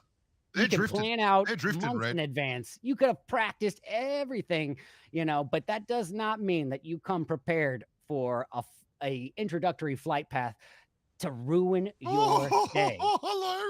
Hello, just you and 50 goodness. of your closest mates. Someone's going to get shot out of the air here because they are drifting in. This is an absolutely disgusting flight path. Kurto has the right of it, getting a vehicle, and he could drive in over all these bowling pins of players. I like what Irene's I want to doing. see if he can get a strike. Irene's looking for a third party. Oh, Irene's like, just give me a gun. Give me a gun. Give me a wastes gun. no time. Gassan already with the first knock of the game after 2 dubs back to back. They're already just raining hellfire onto WPGN, Toxic Vengeance, and Little Spoon. He loves his very late to the party, and there's a thing about being fashionably late. Fashionably late. There's a I thing knew about running in nude, as he loves going hand to Woo! hand, throwing hands, chucking bombs, and then everyone's out. Because X-Fate says, I've got a Scarrel. Eloves broke the first rule about... Eloves broke the first rule of Fight Club there. Oh, Come on, this is with ridiculous. a monster nade. Get out of it. Nade. Irene's gone all the way in. Just keep it. Go back to aerial view. Go back to aerial view and just hold it there. There's no way to capture everything going on all at once. Zalat rains onto Shredder. Shredder's out of there. AJ taken down by Sidhu. Zalat gets the finish on Shredder with the DP28. X-Fate in the middle of everything up the top. They've just actually called in the first sensor. You can see, I think there's still one sensor that we can't see there on camera that hasn't been called in yet. The middle's going to go up in not too long, and everyone up there is knocked. Danny Fiji down. Morty's down. Look at Terror at the top. You know what's Farouk's squad have gone to the warehouses. It is Fate, and his team securing the same bit of high ground in the Imagination Plaza as before, getting that tower and just raining onto everyone else around them. I think they've opened the middle. I think X-Fate and Co have opened the crate. Is that correct? Have we already got the crate open? If so, that's just an extra 600 UC. Yeah, it's gone up. It's gone up. The crate's there. They haven't opened it yet. It's there. They're desperately trying to get up the top. Look at it. Dr. Ace going for the crate. He wants the points. Or is he going to go for the revive? No, he's gone for the revive. Danny Fiji's called him in. It's there for anyone. Oh! And Terror, the cornucopia, with a bit of terror on his own at the hands of Fate and Fairy coming in to try to secure a finish, ultimately taken down in retaliation. Shredder getting Dr. Ace. WPGM. But look, the middle. Look at the middle. Dr. Ace is racing for it. There's the extra points. All he's got to do is reach out and touch it. Just him. Oh my god. Just do it, buddy. You can do it. Well, it's a risky one to push. There's a reason there's a UC prize pool on it. Oh my goodness! Ace, just boy, oh X-Fate boy. strikes again. He's not going to let anyone get that crate. Sometimes one's pocket touched it. aces aren't going to be the winning hand. As we know in poker, that is a false sense of security there. And boy, he fell for it as Hellfire just rained upon him. Luckily, he had Dan right there next to him, securing that revive. And look at him just trying to lay low. But one more utility. The dollars are at the top of the stairs. All they're going to do is make 50 meters. And X-Fate's like, gun, see how you go. Try it. They're really risking it by sticking that close together, though. They're really just asking for a nade to come get their 2-bird, 1-stone scenario. Yeah, like I think they know that if they're going to win this thing, they've got to get up the top. X-Fate, they're throwing another grenade at him. They've missed him again. He's holding the angle. He's the man between them and their dreams, Red. Fate has no reason to change up what he's doing. It's working perfectly for him, and he's got the cover. Well, Fiji wrecks into Irene right there and then. She thought she had the element of surprise in her favor, but proven not. And look at this, Dan with 4 bullets in a vector. We know how fast that bullet Santa's got it. Squad number 16 have got it. I think they've dropped in out of the sky, landed, opened the crate, and stolen the thunder from everyone. Absolutely brilliant work on the bonus objective. Yeah, hey, man, it doesn't matter how you get it done. If you get it done, you get it done. Fiji. Well, Fiji taking a lot of hits. He only had 4 bullets to speak of. Yeah, I mean, his options were few and far between at that point. But look at this. I feel so bad, Red. That's rough. Danny Fiji has sat there. He's Dr. They've come away with nothing. Well, Invictus making use of a revolver, getting 2 kills, I believe, before being taken out by Gassan. Look at this, Gassan, Saman, and those are the winners of rounds 1 and 2, and they claim the victory at Imagination Plaza for round 3. These guys are on an absolute warpath. They almost seem unstoppable, Bushka. Now, I think Sana has actually claimed the Stauber crate. So the crate here at Quarry is still available for those who are brave enough to reach out and touch it. Did you see what just happened? Saman and his opponent, well, of course he's killing it, all too literally, but boy, him and his opponent had to reload at the exact same moment. Oh, well, looks like some cops came in to eat that donut. Donut shop is going down like a bad habit. Saman gonna take the shot right here now. Try to go for it, taking bullets in the process. Has he opened it or not? No, it takes a couple seconds to get that bad boy open. It's not going to be an insta open. It's going to take a couple seconds, I'd imagine. I mean, I've ceased to be surprised anymore by squad number by squad number 5. They're just too good. They're very, very good. X-Fate held that angle forever. I don't know what happened to him. He's gone the way of the dodo. But they are pincered here, but I would still put money on them to come out. Oh, you can't rule them out, but then you can caster curse them, and it's going to be a bison directed to Gassan. No one wants me to back them. No one. I'm sorry, everybody. Oh, here, speaking of the caster curse, Ahmad, we got eyes on him now. We got eyes on him with 9 bullets in his AK and 10 shotgun rounds. That shotgun isn't going to do much from that distance. He's going to have to push up if he wants to do any damage. They're not geared up like Saman and Koa either, because they've been on the outskirts, third-partying this thing. They haven't gathered the loot that the others have gathered. Squad number 9 on the outside looking in here as they're looking to advance their cause. Ramez goes down to the play zone. Yeah, Farouk and Co, they don't have the stuff. They don't have the meds. They don't have the gear. This is a forced push. Woo! Well, Aurora getting a takedown in the distance. All the while, Ahmad trying his best. He does secure a little bit of 7.62 ammo for his AK, but I didn't see him get a takedown there. Yeah, no takedown. I think this is still anyone's game here. Here's trouble. Saman on the push. Come on, Farouk. No, can't be done. Man's invincible. Yep. Saman now securing his 8th kill and the team's 17th. You can say it was luck in round 1.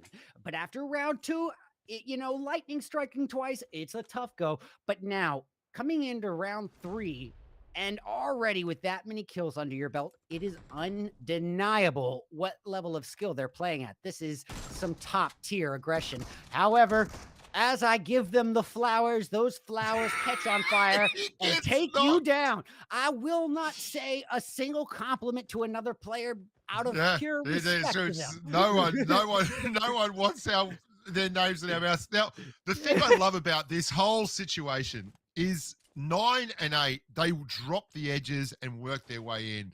No, Saman and Co, they wiped everyone in here. But 9 and 8, they did not have the stuff, and they are now so deep in the blue. This is and no one's opened that crate yet. It's still up there. And you're right. They do find themselves a bit more limited in terms of supplies, which means that, you know, the chances of the Imagination Plaza really having a lot of utilities and you know, stuff to utilize are remaining there. It's slim. So they're going to need to get some kills in here and get their loot off an opponent. And that's going to be a tough Well, one. they all want that bonus. They all need that bonus, particularly squad number 8. Like, they've got to do something here. Face it, Dada, he's trying to get up the top. They're holding out here. How long can they do this? Like, this is going to start burning them soon. And the late rotations, they're going to miss a spot. They can't go middle. Look at this. They all want that crate. It is fool's gold, boys and girls. Yeah. Honestly, this is like, you know, one of those pro wrestling matches where they have to climb a ladder to grab the belt. But every time they climb the ladder, it's never going to happen. Something's going to happen. And you just are just in a line of sight of every opponent in the entire plaza. I tell you what, they might not have a lot of meds or anything, but they certainly have a lot of Molotov cocktails. Dada going to go for it. And I think this is going to work because everyone on Potato No mollies. No mollies. He's got it. Done. Get your loot. Get your loot. Oh, that's amazing. Oh, Just clever as all get out. Work. Clever as all get out. Now they're grinding. Now they're exerting some force. And now he's got that level 3 armor and the high ground overwatch over Potato King, Power, and their third teammate. This is going to be interesting. Ramiz is gone. He's out. I just too much blue, not enough meds. Dada holding at the top. You've got the bonus, but now you've got to get out of there alive. Well, I don't see it. Immediate threat would be utilities. Mollies and nades are really the only way they're going to get him out of here. And that's enough to make a move, as long as they can make a move again. He's got a knock. Are they going to be aggressive here? They've got the knock. I mean, the numbers are already in their favor, aren't they? Yeah, because that brought it to a 2v1 right there. That might have been a bit of an error on Ahmad's team. A little bit of hesitation can be the difference maker between a dub and a second place. And I agree. I think that should have been a push. We're now pushing out here to Yasna Polyan, and you get Sana and squad number 16 doing the business in a very ugly CQC close quarters. Kill shot getting a knock there too. I get why they call him Sana. That was a sweaty play. That looks good. That's just short. Just shy of the mark. Oh, but Killshot getting a Molotov cocktail knockoff in the distance. Terror really has a great positioning. Unfortunately for him, he just doesn't have the line of sight. I'm curious to see if he's going to throw a nade through that roof opening. Potato King has an angle. Potato King has an angle on the far edge of that circle. He can cover the top, and they can then 2v1 Dada. Are they going to see it? Are they going to do it? Dada racing back to hook up with Terror. And I think he's made it out of there because Potato King was forcing the issue. We're seeing what could best be described as a stalemate here. No one can leave. You know, you bring up a great point, and this goes to emphasize the importance of communication with your teammates. Really making sure you're giving good call-outs. Terror with the nice high ground position, Rex into him. That's going to leave Power as the last hope. With Potato King. Oh, you're right. Potato King with the off angle. He's got it. Come on, he's got to hit that. He hits it. You called it, Bush. You called it. You called it ahead of time. Potato holding that off angle. MV Power's going to go to the blue zone. MV Power's going to go to the blue zone. You think so? Yep. Yeah, he does. He does. That's a real opportunity for Terror for an easy clap there. He's going to actually not go for that 1v1. He's going to try to secure this revive. If Potato's got a nade, now's the time to make it known. Oh, this is edge of the seat stuff. I love it. Potato's been very aggressive here. I agree with Ahmad. You can't get that revive. Yeah, I agree with the revive actually. Because by the time they got here, that was the knocked member has already healed up. But well, And now Potato, who would have been dead, has he's given his team a second shot there. Now, I don't know if it's going to work, but I still agree with that revive. Yeah, I think overall, look, just a really well played little 2v2 there. They did everything they could. Nice angles by Potato. They just couldn't turn into money. And they both get to go away and have another crack at the title. Well, just outside the zone, in the compounds of Yasnaya, is where Fate and the opponents in Kashav's team are going to face it out. And as you saw, we had an M16er on the roof, keeping the Fate and his gang held off at bay. It's Isajot quickly utilizing that grappling hook of the event mode and firing away, trying to get some lucky shots onto Fate and his vehicle. Does not look to be as connecting as he was hoping for, but that is the most optimistic spray of the day there. That's a 400-meter attempt with a UMP. I love your effort, Sunshine, but that was never going to hit it. Fate and Co. live to fight another day. Big rotation to come out here from squad number 10. We're really just starting to see the big punches set themselves up for the late game. I reckon these guys, number 6, will go mid-circle, find a good compound, and wait for the lobby to come to them. I disagree. I think they're going to go around looking for fights and come third party. I guess they need it, don't they? They need to find squad number 6 and clear him. Realistically, all they need to do, that Fate and his team need to do, is outlast Sama is a lot and get a fairly intensive kill count, because they are going to have to make up for the placement differential between first and second. And now that's not that many points, but it's 2 rounds of that already. So yeah, they do have a little bit of a differential to make up for, but we've seen it from them. They're comfortable in this aggressive gameplay. I think they're going to be looking for it. We've seen Fate do this, but the one that we haven't, this is big news for the rest of the lobby. Elise and Co starting to pressure down on Scott. This is the top 2 performing teams of the day. These are the gold medal and silver medalers. They were looking for having at it. Elise down, leaving it up to Fairy and Fate. And sometimes you got to leave it in Fate's hands. But Fairy going for the revive. X-Fate coming in there. That was everything. Did they get Saman? I didn't see the kill feed. Saman was the last one up. But they seem to be happily moving along. Listen, if that's you got... huge. They're gone. They're gone. Saman's squad is... Are they recalling? Then that's just not a victory confrontation. That is a long haul victory if they are able to keep that aggression continuing. If Fate and his team can put up a couple more kills past what Sama was able to achieve and get those caster curse, but if they can get that plus the differential in between first and second placement for 2 rounds, then they can come be the kings of the hill and take home that first place. They were really hunting for them. I think they went hunting. You're right. You're spot on. They went hunting for them, and they knew they had to do it. Is it too late for recall? Are Saman and that gone for good? I think they are. I think so. Wait. I saw SANA in chat. Oh, yeah. So we got Saman and we got Sana in this game. Yeah, so Sana's still going. All right. Well, Fiji of Team 13 here, just looming by the rooftop utility that Delphine is, just trying to enshroud herself in a cloud of smoke. But here comes the gang, and Ace is going to feel the pressure looming on him.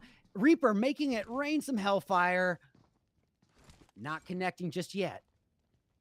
Oh, Ace has had a very good run, but the outside looking in from Delphine, throwing these precision grenades. Ace is in a look at them. They've locked him in with that's it.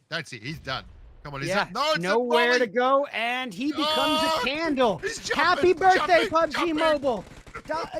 We got Dr. Ace here. He is the birthday candle, and he just got blown out right there and then. Jeez, that was great work from squad number 14. I'm growing a whole cornfield of dad jokes. This is so corny what I'm saying, and I'm loving it. Yeah, but I'm loving it, mate. Don't stop. Don't stop. What ain't broken, of course don't I'm stop. Not stopping. Listen, I all that is missing is being a dad. If I was 60 years old cracking these jokes, you'd be like, "That's the GOAT." I'll give you a card. And here we go. Squad number 6 now. They're moving on up to 14 kills. Look at Aurora.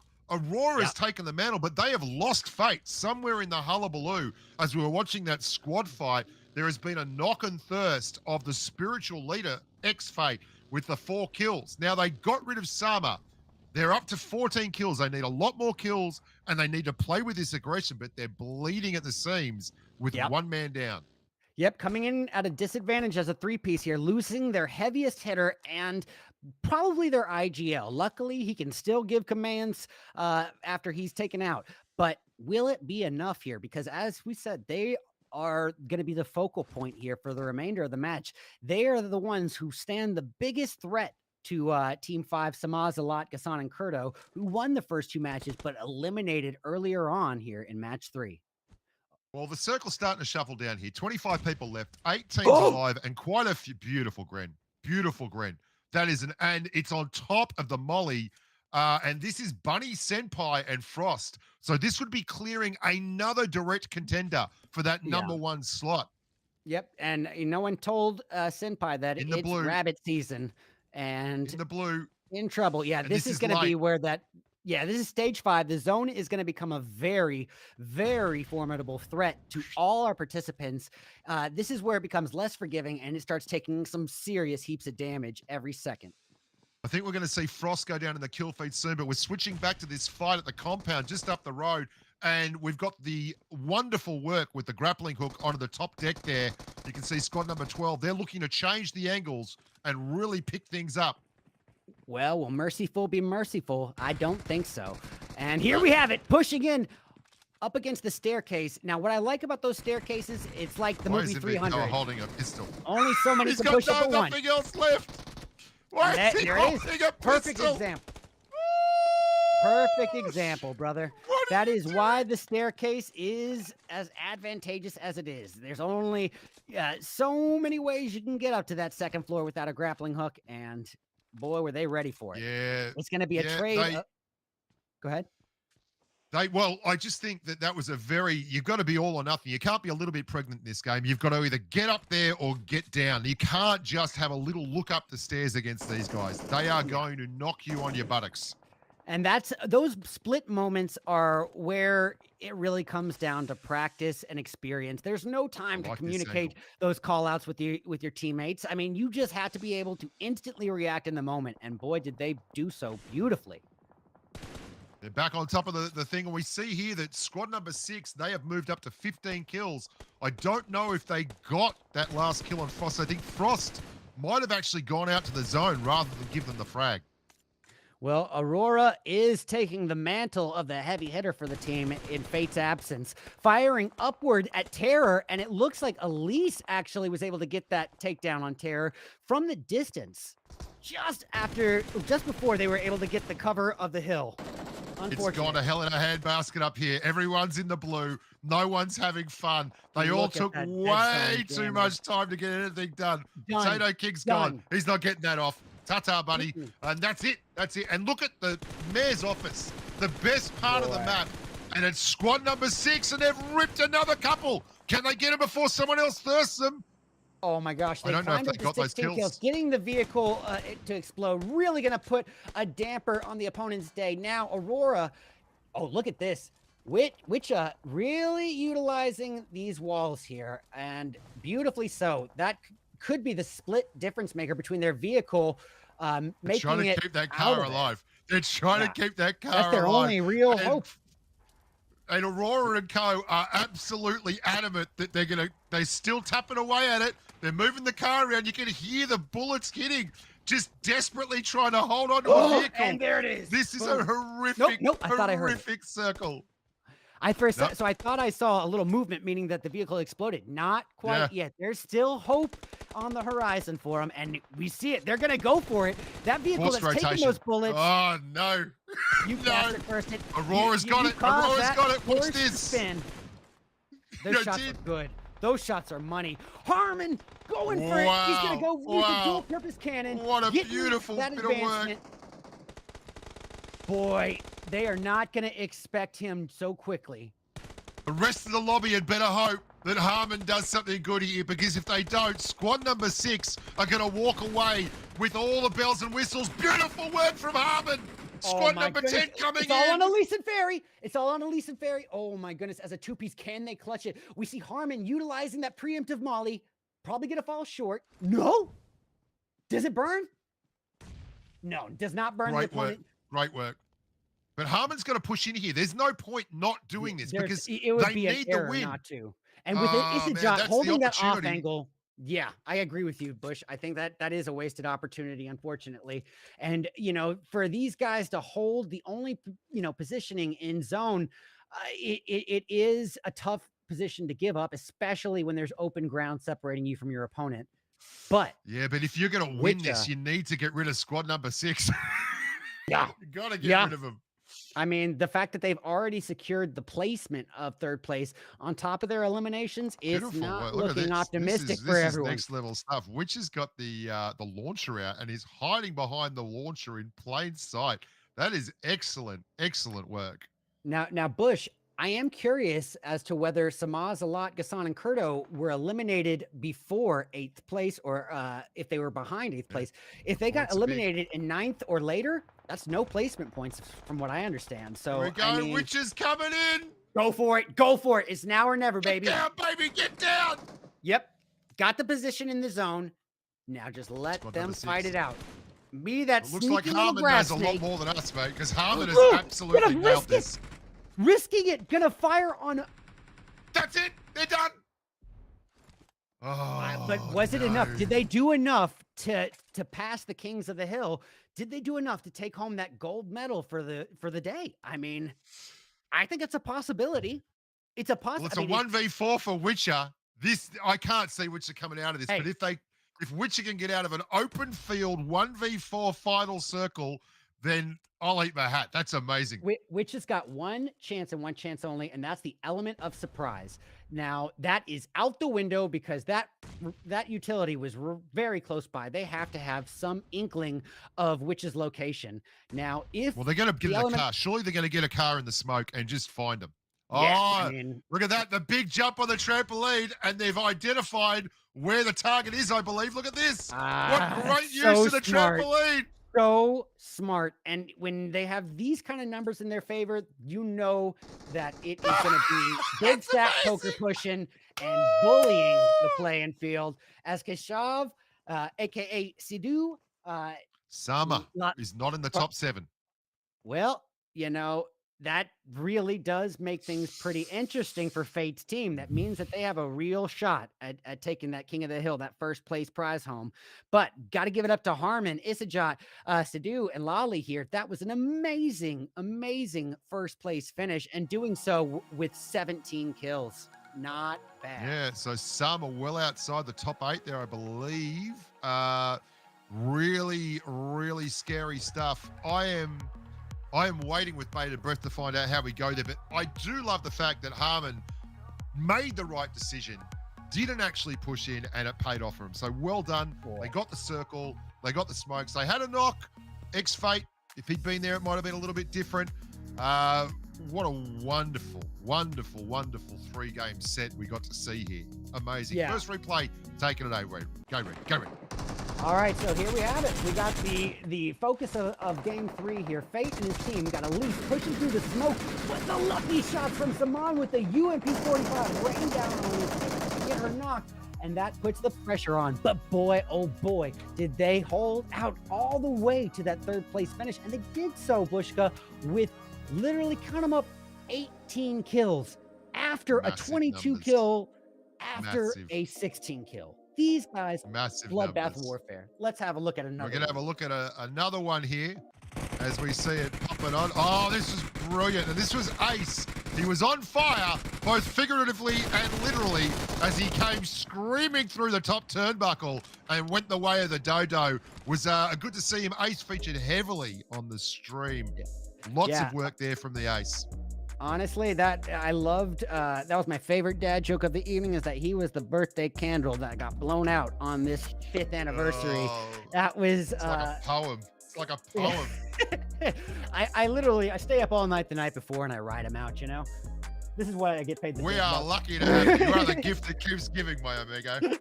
Well, honestly, what a day it has been, and talk about keeping you on your toes. I said it at the beginning of the day. I said it at the end of the day. I never left the edge of my seat the entire event. This was all out bloodbath warfare, lightning fast, bloodbath warfare. I could not have been I more. loved it. Yeah, what a better way to like What do you culminate. think about the whole thing with the event mode being and all the recalls and such? It made for a very interesting product. I liked it. It's definitely implements a different strategy for our participants when you are required to hot drop and with very little room to wiggle around in. I mean, it brings a early game that we have not ever seen before. I mean, you see hot I drop. mean, Elon's just We've throwing seen heads. pachinki drops. We've seen military Elon's base just running drops. in, We've seen punching boot camp drop. people. But this is different. This is different. This is everyone duking it out right from the get-go. There is no time to dip your feet into that water to see how hot it is. You know it's hot. It is boiling hot, and you have to jump just head first.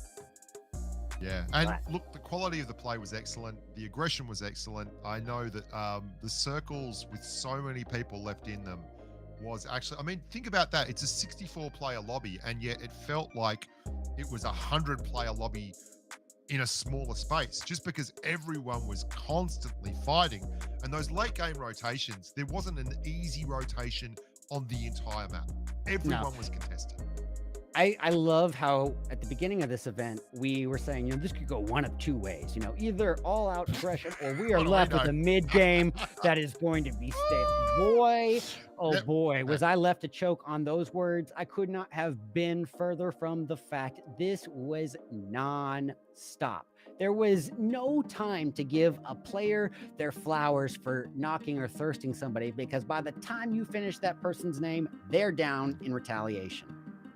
It was an interesting thing for me. There were a lot more engagements where people were locked in the death struggle so much, like where they'd both taken a piece out of each other. They're in a house, the blue zone comes through, and everyone's just making bad decisions. Well, guys, now this is the unofficial results, I believe. Now, so this cannot, don't hold us to this, but from a glimpse, it looked, preliminary results here as they are. We got the dub going here. Team 5, Saman, potentially getting that dub. Second place going to Fate's team, and third to Luna. Now, we're going to have to wait for these results to come in officially before we can put that stamp of approval on it, but that does seem to be the predictable outcome as it currently stands.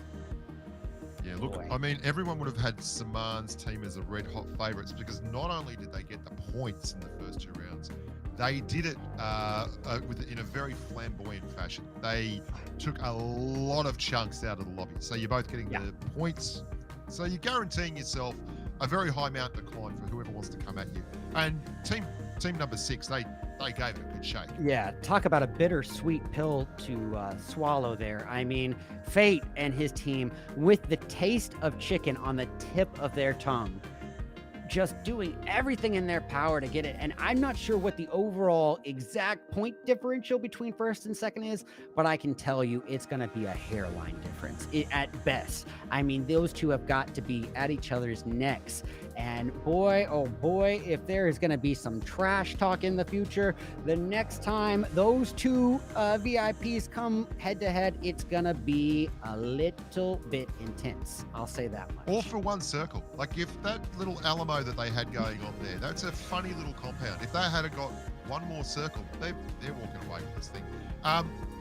I do admire the fact that the people that came into that circle at the end and made the last 2, they were using the technology that's only available in this Imaginiversary mode, which is excellent. I mean, they really did put it to use. We saw people using the walls, people using the launchers.